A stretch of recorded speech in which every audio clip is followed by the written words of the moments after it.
ওনার ফেসবুকে যেটা verified account সেখানে উনি এটা এক্সপ্লেন করেছেন। আমার এখানে নতুন করে অ্যাড করার কিছু নাই। আর উপদেষ্টারা যারা তারা শপথের দিন থাকবেন তারা জয়েন করবেন এবং শপথের দিন তারা ফ্ল্যাগবাহী গাড়িতে যাবেন। যাওয়ার পরে যখন শপথ অনুষ্ঠিত হয়ে যাবে আসার সময় তারা ওই গাড়ি তাদেরকে তাদের বাসায় পৌঁছে দিবে, কিন্তু আর ওইখানে আর ফ্ল্যাগ থাকবে না। এই তারা সবাই দেশেই আছেন, তারা দেশের গর্বিত সন্তান, দেশের সামনের ফিউচারে দেশকে আরও এগিয়ে নিতে তারা তাদের সর্বোচ্চ এফার্টস দিবেন।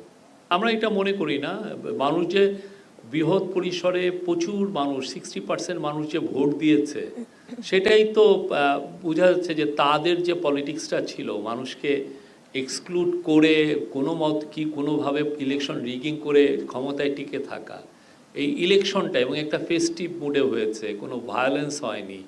আমাদের মেয়ে আমাদের নারীরা খুব বড় পরিসরে তারা ভোট দিতে পেরেছেন, আমাদের মায়েরাও ভোট দিতে পেরেছেন। এটাই হচ্ছে তারা যে পলিটিক্সটা করেছে এত বছর সেটার প্রতি এক ধরনের আমি বলবো যে তাদের আস্থা প্রকাশ, তাদের প্রতিবাদ। এবং এটা দেখেন এটা কি ফেস্টিভ ছিল, এরকম ফেস্টিভ ইলেকশন আমি তো দেখিনি তেমন একটা।